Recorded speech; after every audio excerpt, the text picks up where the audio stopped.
Welcome to Conversations on the Coast, San Francisco's premier author interview program.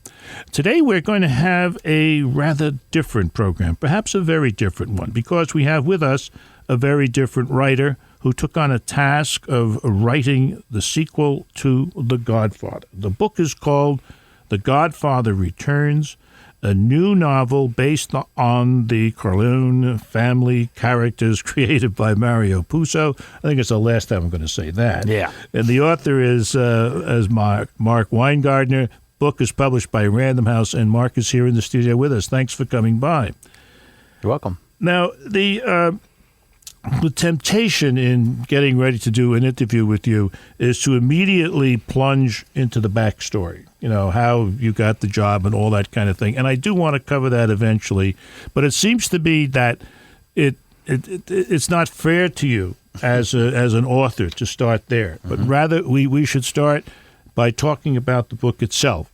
And I'm not going to talk, I'm going to have Publishers Weekly talk about the book.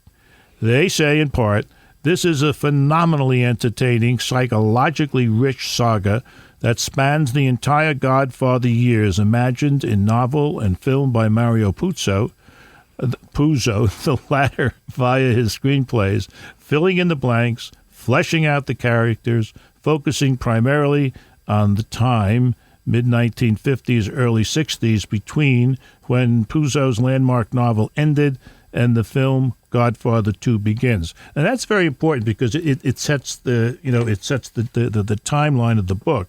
And in the front of the book, you actually have a diagram, a timeline. Talk about that. Well, I didn't do it. I had nothing to do with the timeline exactly, but it was Random House's idea, and it seems really simple to me that The Godfather, the novel and film, take place from 1945 to 1955. And The Godfather Returns begins, in fact, overlaps with the ending of The Godfather, that great operatic series of murders that happened at the end. My novel begins with the one that you don't see, the murder of Tessio. And then it goes from there through the events of Godfather Part 2, shows you that it was actually the Chicago mob that was behind all those things, and that Hyman Roth was merely a puppet for them, and ends in 1962.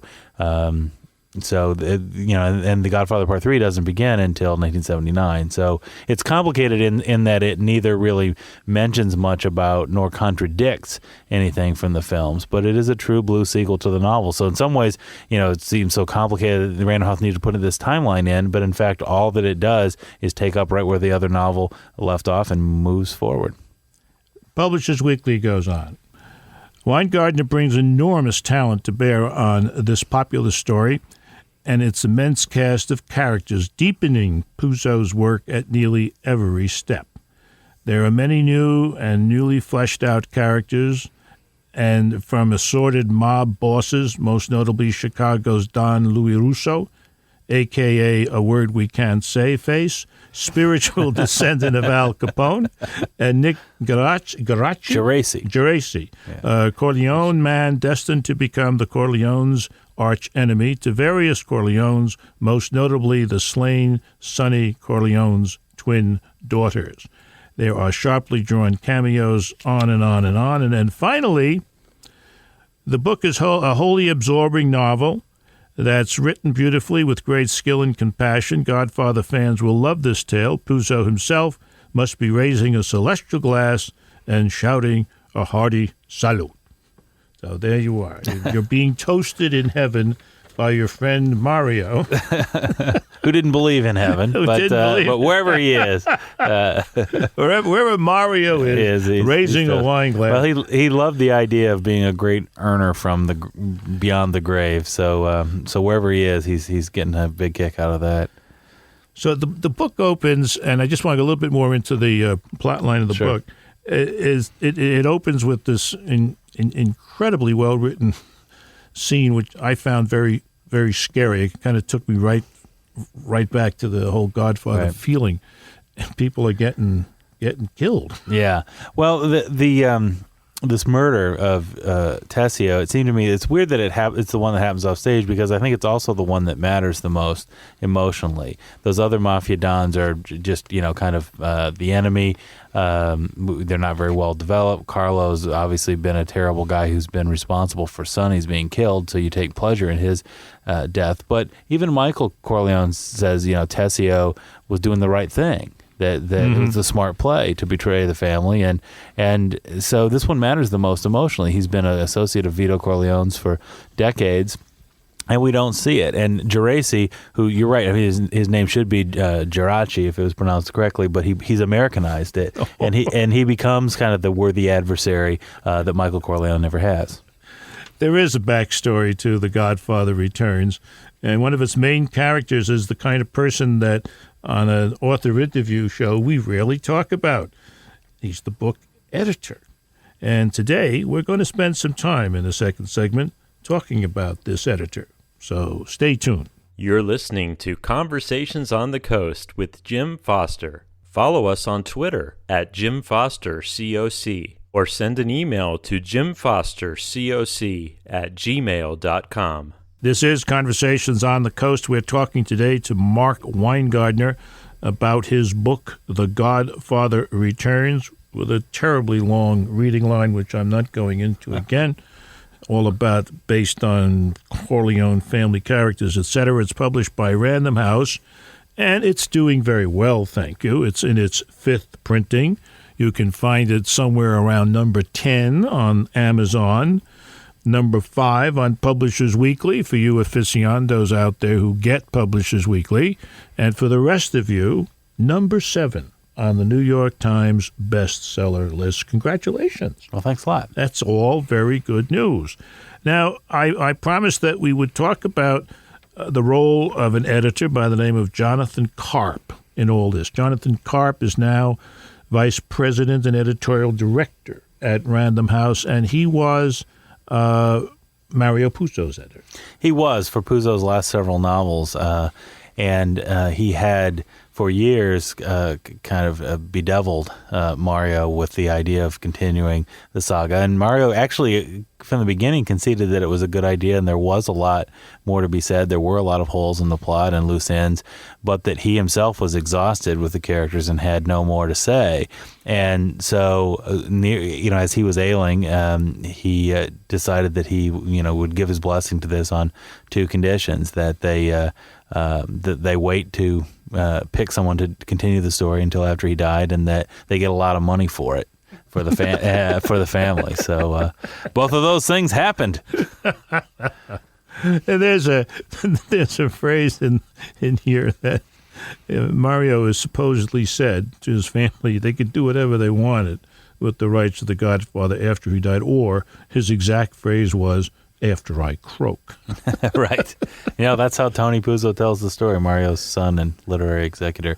So John, thought about it for a while, and what he did was create a request for proposals that he sent out via the agents to a handful of writers he thought might do a good job on this. John was a fan, though I didn't even know him at the time, but he was a fan of my previous novel, Crooked River Burning. And that was the book that made him thought I'd do a good job with this. And so somewhere in the process, somebody's agent leaked this to the New Yorker, and then it became a big media storms story. And that Random House had literally hundreds of proposals, including 36 from the sort of writer that they said they wanted, which was they wanted a literary fiction writer who was about Puzo's age when he wrote The Godfather, who was about the same stage in his career that Puzo was, who had at least 2 critically acclaimed literary novels under his belt. And there were 36 such people who submitted proposals, but at the end of the day, they picked me. And this is what Jonathan calls a discreet search. That's what it was intended to be. I mean, this big public international contest was exploded all over the place. It sounds like the greatest media stunt ever, right? To act like it wasn't supposed to be public, and then you'll get more run when it becomes public. But he swears that it was a total accident that it happened that way. Oh, dear. It was not discreet. One of the other things that Mr. Karp says is that neither Mark nor I have ever worked on a more highly anticipated book. We know the risks of following in the tradition of a pop classic. I'm not worried. Having edited the novel, I'm certain of its quality and its power. The Corleones have become an American myth, and like all great myths, each retelling brings new meaning and new rewards. And I think that's a great way to look at it. It really is, and I certainly thought of it that way from the outset. This is my 9th book, and all my books have really been concerned in some way or other with what you might call American mythology, whether it's a novel about the Mexican Baseball League in the 1940s, based on a true story, or a love story in Cleveland that's really sort of an encyclopedic knowledge of the rise and fall of a great American city. Mm-hmm. I'd been kind of swirling around the subject of crime and organized crime until I got to this book. And so even though, all writers say that they don't choose their subjects choose them, in this case, it was just a lot more literal for me than in most books. One of the things that they have Mario Puzo saying on your press sheet is that doing the novel, The Godfather, was the happiest time of his life. And I'm ashamed to admit I wrote The Godfather entirely from research. I never met a real honest-to-God gangster. Did you follow in his footsteps? No, I've met several real honest-to-God gangsters. I'm a college professor, too, and I'm definitely the sort of writer who does his homework. So okay. I did that. I spent a couple weeks in Sicily, where I was given a kind of behind-the-scenes guided tour of the island by a guy who's the most eminent Italian journalist on the subject of the mafia, and I probably read a couple hundred books on the subject as well. So you dug very, very deeply, the same as he did, but you also did a little on-the-ground experiencing. No, it's true, and Puzo had never written about the mafia before he started writing The Godfather, and I had. Enough about the backstory. The Godfather Returns is a great novel in its own right, and we'll prove that, I think, when we come back. You're listening to Conversations on the Coast with Jim Foster. Follow us on Twitter at JimFosterCoc, or send an email to jimfostercoc@gmail.com. This is Conversations on the Coast. The book today, The Godfather Returns, and I'm going to read that long subtitle. A new novel based on the Corleone family characters created by Mario Puzo, and they're transformed by Mark Winegardner. And the book is published by Random House. And we just have one more segment to talk about the book. And I wanted to talk about a section in the book, or two sections in the book, which have nothing to do with violence. It's one of the things that's a theme in this book is that family exists on two levels. The big F, you might say, is the crime family, right. And then there is the family, the all the Corleones extended, right. and so forth. And there's this marvelous scene when Francesca is taken off to college. Somewhere, I think, in Florida. Florida State, where I teach. There you go. That's a nice place to go. And there's some kind of assembly outdoors. Right, convocation. Francesca has espied one William Brewster Van Arsdale III. And to say that she is smitten right. is to understate the case. Right. She's just in a crush. Right. And her friends are kidding her about that. And William Brewster Van Arsdale III is to address the assembled students and parents. And he begins to talk to them, and what happens? Well, it starts to rain. The entire thing falls apart. Everyone is told to take cover, and Francesca is so struck by what Puzo in the Godfather calls the thunderbolt of her attraction toward Billy. She just sort of sits out there in the rain and barely notices it. And at some point, Billy, Van Arsdale tells everybody to have enough sense to come in out of the rain, and she continues to sit there. And she sort of realizes, she's this Italian kid. She feels very ethnic and different from the other kids at that time. This is a long time before integration in Southern schools, or really most schools anywhere. And, she suddenly realizes, who am I kidding myself? I'm this freshman Italian kid who's got a crush on the student body president, and she just feels like a ridiculous jerk. And she just allows herself to sit there and be rained on. And this chapter ends with these words. There were so many reasons to love storms, Francesca is thinking. Francesca Corleone might or might not have been crying. She had no intention of leaving the field until the last fat drop fell, which, proves a statement you made previously. In a world of stupid crushes, this was plainly the stupidest. Right. So naturally they're destined to get married. You can't. Of course. But one of the things that I wanted to do with her, and that was really important, I think it was really one thing I never understood in The Godfather is Sonny Corleone's killed, and his family, who've been important in the story up to then, just disappear. You never see them. You just hear that they moved to Florida, and nothing comes of it. This is not the sort of family that casts off relatives that way when they've done nothing wrong. And I wanted to see what happened to those characters. But also, one of the things The Godfather, I think, didn't do especially well was to create really well-rounded, three-dimensional female characters. And from the beginning, it was one of the things that I thought was important to do in The Godfather Returns. Well, one of the other things The Godfather Returns does that the other book didn't is it has quite a focus on San Francisco and the Bay Area. That's true. Yeah, there's an important plane crash that happens early on in the book, and it's kind of the engine of the whole plot of the novel, really. And it results in Fredo Corleone being sent to San Francisco to attend the funeral of the alas, murdered mafia don of San Francisco.